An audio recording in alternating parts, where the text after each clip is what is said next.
March 24, 1997, survivor David Merin, David Merin. The interviewer is Rita Reynes Jacobson, Jacobson. We are in Boynton Beach, Florida, USA, and the interview is going to be conducted in English. Correction, the spelling of Boynton Beach is Boyntonbeach.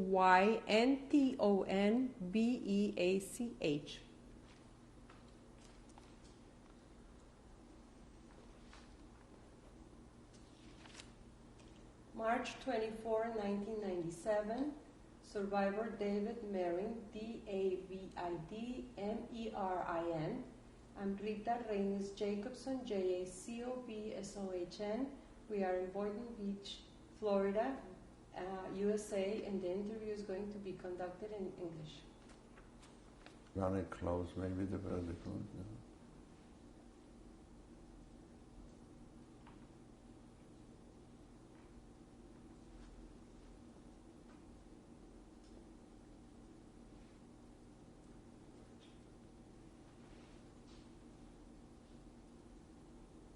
Good morning, Mr. Merin. Good morning. Would you please state your full name and spell it? My name is David Merin, Merin. Where were you born?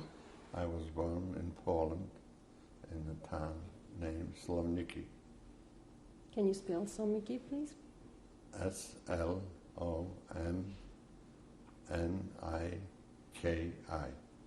Thank you. What is your birthday? My birthday is July 13, 1970. Where did you grow up?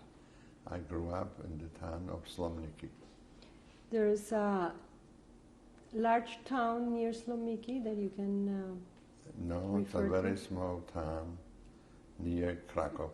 Near Krakow?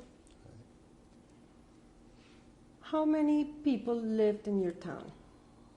The population approximately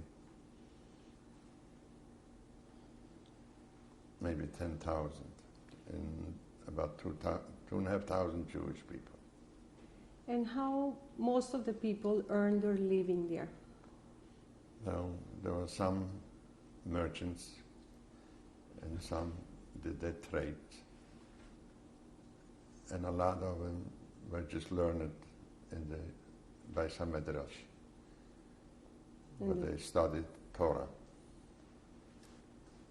How was the relation between the Jewish people, the Jewish population and the non-Jewish population? Well, to an extent, it was a little anti-Semitic. I personally was too young to feel it. They had business together? Jewish people had some businesses, but some were in trade, like tailors, shoemakers, etc. What was your father's business? My father's business was tailoring. He was a ladies' tailor, and we all learned the tailoring. 4 more brothers, we all learned the tailoring from him.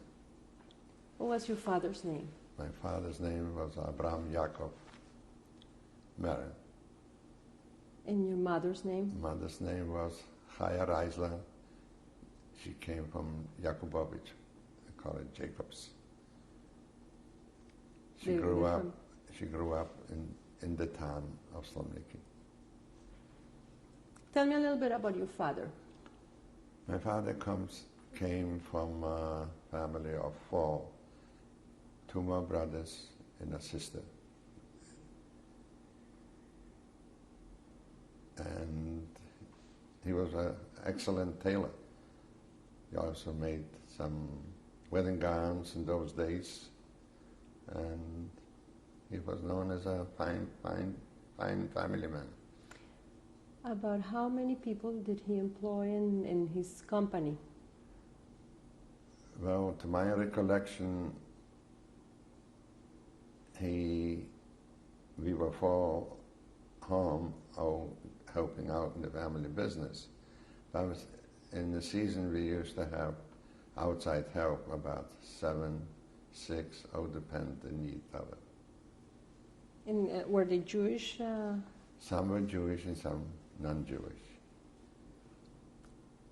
And what kind of books did he like to read? Well, as far as I know, because I was young, Jewish books, most of it. I don't think he had much of Polish education because of the war. Which war? First World War, he couldn't do any tailoring, so he had a horse and buggy carrying coal from one city to the other. I recollect that my mother used to tell us about it, and he was not too happy with that. But he did it, had to make a living for the children. How about your mother? Tell me about your My mother. mother was the housekeeper, and I lost in the early days. My grandfather passed away, so she stayed with us. So she did all the house cooking, and my mother did helped out in the business. What was your grandfather's name? My grandfather's name was Moshe Yakubovich. And your grandmother's? My grandmother's name was Hana Yakubovich. And from the other side? From the other side was the grandmother that I remember her. I didn't know my grandfather, and her name was Leah. Leah. A very little. Leah had 4 children, 3 sons, and 1 daughter. So who lived with you in the house? In the house lived my grandmother, from my mother's mother. What language did you speak at home? At home, between my mother and father and grandmother, they spoke Yiddish. Yiddish language was the household language. But we went already to, I went actually to school, and we spoke Polish. But the clientele was a mixed one. We had to know both languages fluently. What was the currency at that time? The currency was, when I grew up, because I was born during the First World War, and the currency was zloty. Can you describe a little bit Slomiki? Can you describe Slomiki, the town, the village? How did it look? Slomiki was a town, was not a village. Mm-hmm. But it was very little known on the map. But it was very quiet living. We worked very hard to support the family. How many streets did it have? We lived on ulica Proszowska, and there's a Miechowska, what was in direction to the next town, Miechów. And the next one was Krakowska, what was going towards Krakow, where the synagogue was. What was the street of the located. synagogue? Ulica Krakowska. They call it Zamość. Next to the synagogue was every synagogue had nearby the mikveh, what they call it. And to the right side was a little street. I don't recall, after 50 years, I don't recall the name of the street, but it was the rabbi used to live. Do you recall your bar mitzvah? We didn't have bar mitzvahs. We learned how to lay the tefillin, and we went to the synagogue, and we got a aliyah. And that was the bar mitzvah in my hometown. I don't know any other places. You remember your aliyah? No, I don't remember.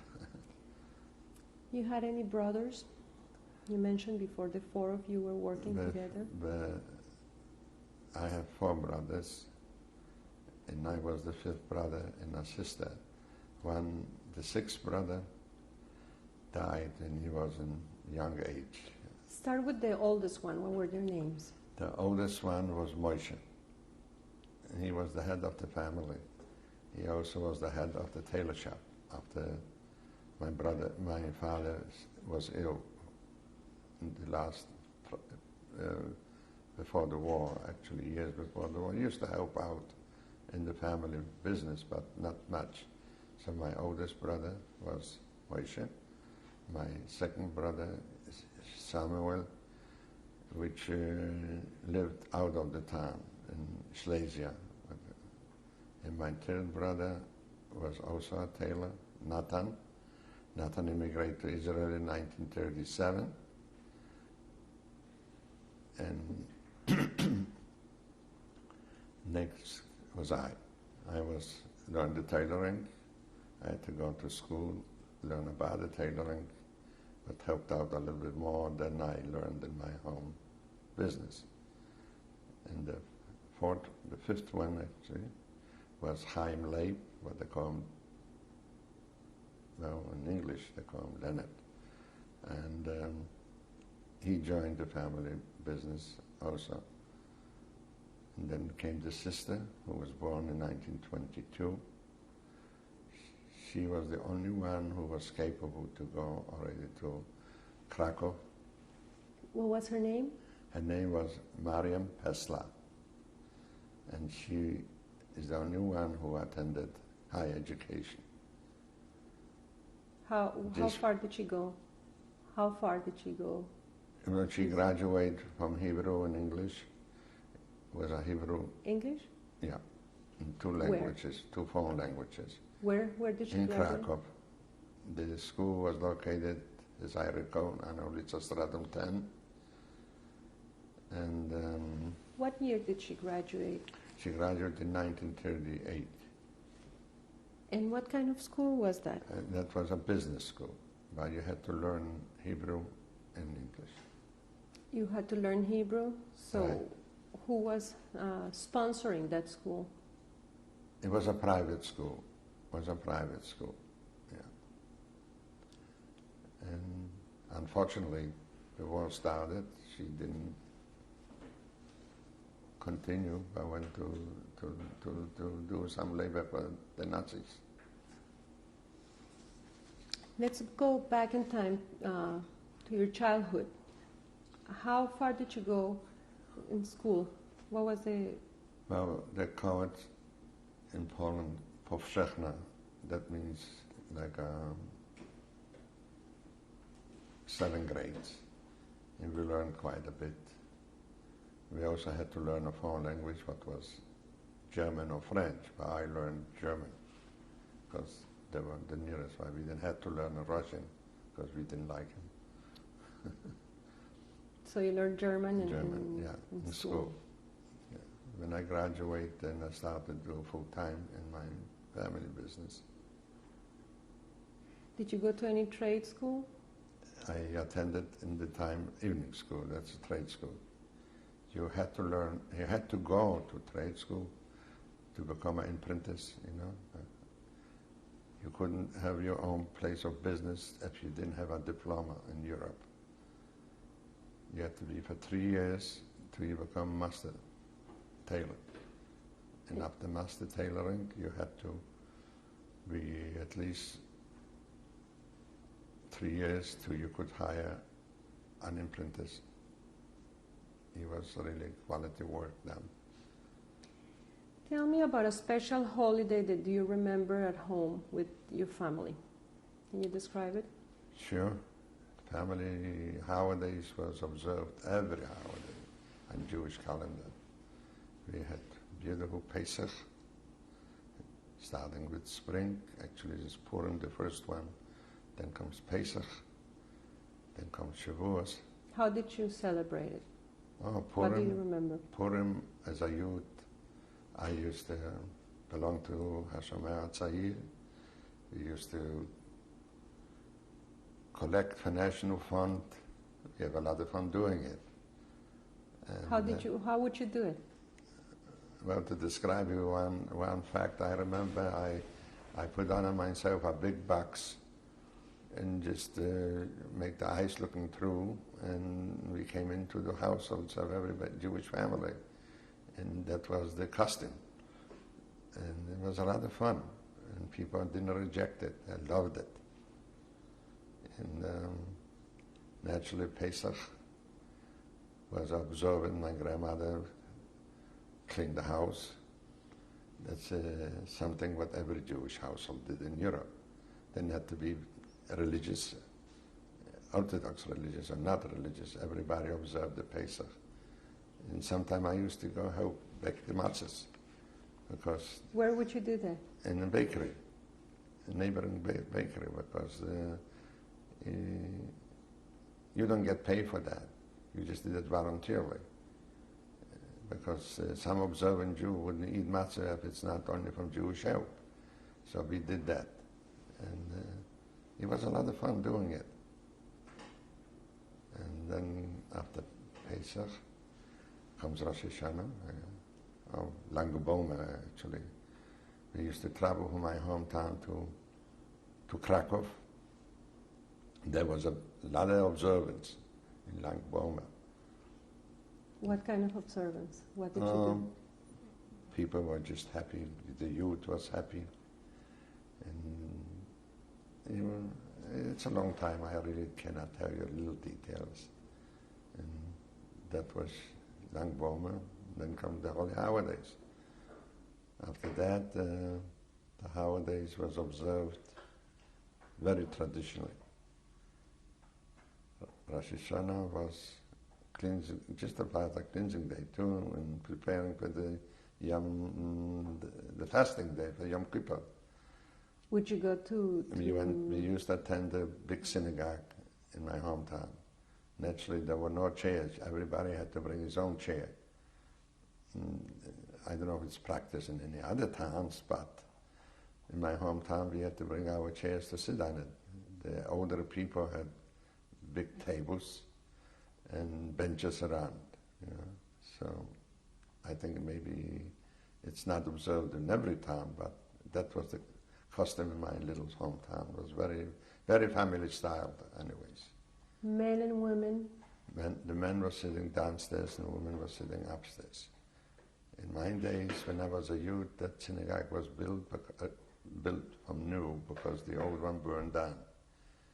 So from downstairs, I used to look it up to my grandmother and my mother, because they had seats right next to the opening of the balcony.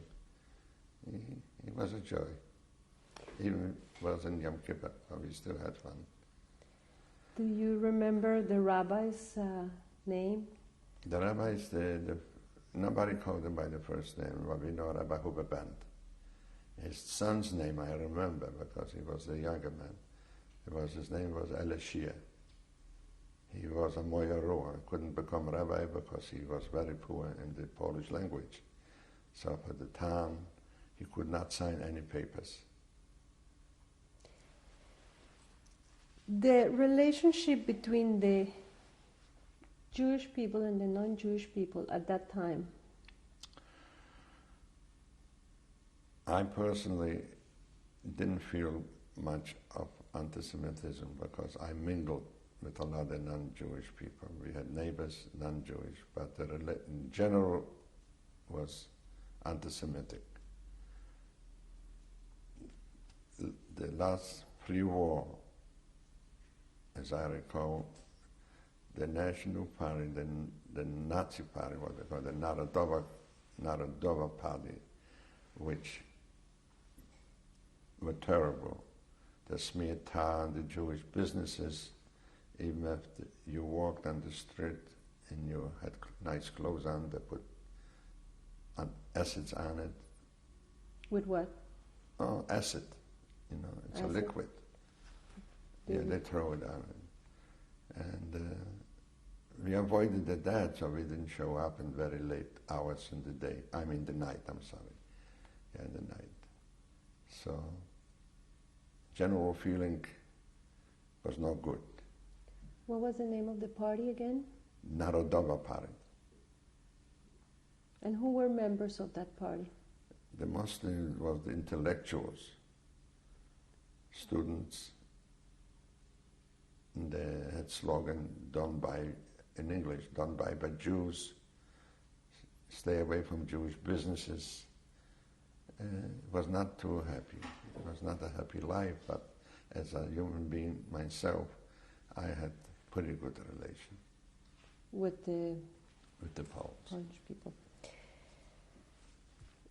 The rise of Hitler to power in 1933, did it affect your life, your family life, somehow? In 1933, when Hitler came to power, we didn't know in Poland what was really going on, except from newspapers, because the media, we had very poor media.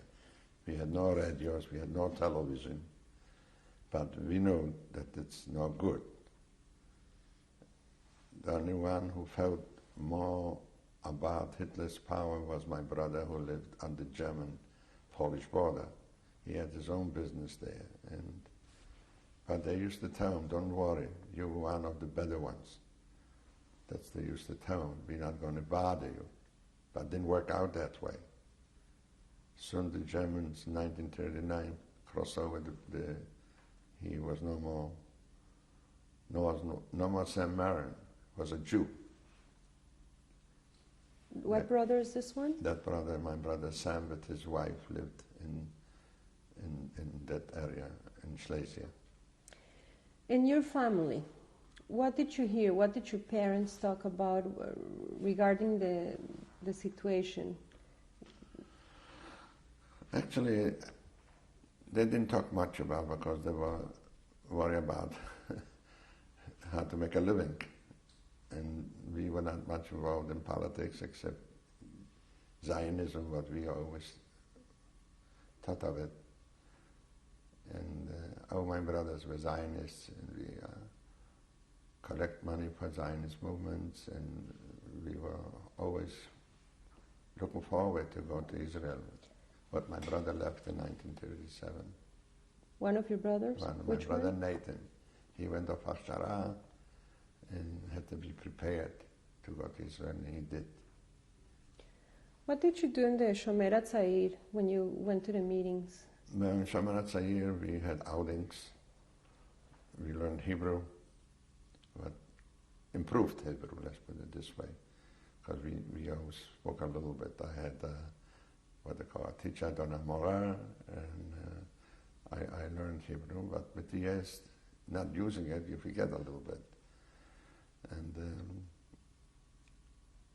in 1939, was actually 1938, I was drafted to the Polish army. So the brother from Israel was supposed to come back because there was no hope in the household. But fortunately, he did not come back, because when the war started in 1939, and I was already in the army. Can you tell me a little bit about the experience in the army as a Jew in the Polish army before the war, right before the war? The Jewish experience in the army was not so good. Why was that? Because the Poles themselves pointed out to you, let's put it that way, that you are Jew, you never like to go into the army, and you walk like a Jew, you do like a Jew, everything was like a Jew.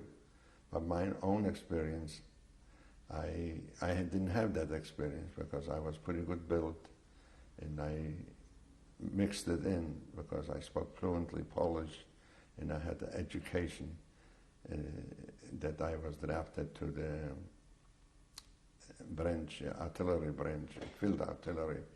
So I was one of those gunners. So I really had very good relation. And actually can take an example from one person. But in the overall, they didn't like us. Let's put it this way. How would they know that you were Jewish? By the name, very pretty.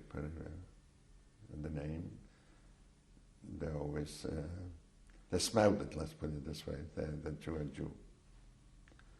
Oh yes, it's true. How long did you stay in the army? I stayed till the war ended in 1939 in September. I was Till the liberated war what? 1939. You stayed till the war? Ended. The Polish-German conflict ended in 1939. Started in September and ended, and the Polish army was destroyed a month later. Actually, they call it 2 weeks later, but I give them a little break. I was liberated from the Russian army on the Polish-Russian border.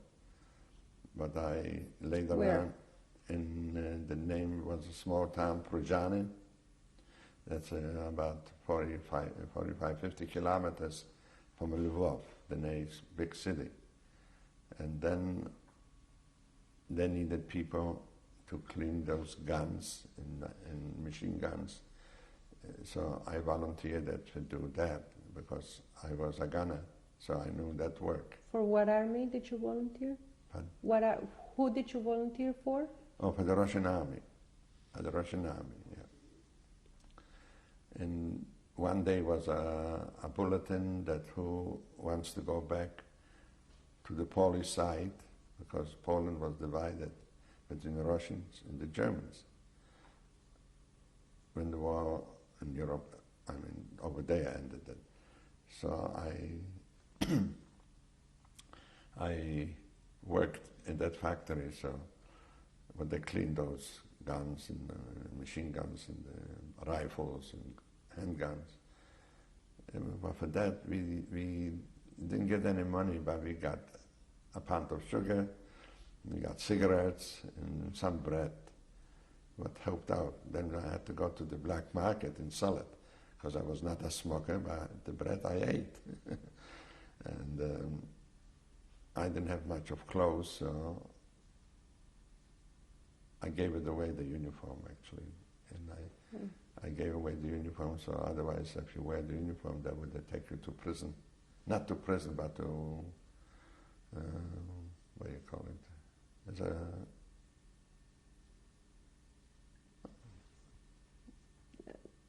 Prison or no, in a camp, you know. Oh. Who did you give it to? I gave it to the population there, and they gave me some other clothes for it, which was not the best. But when I was there about a month, I made my own because I was a tailor. I got acquainted with some people. I made my own jacket, so because it was cold already. And then was an exchange between the Poles and the Ukrainians. The Ukrainians went over to the Ukraine, and I mingled in with the Catholic Poles, you know, and I came over to the Polish side, what they call the gubernatorium, you know.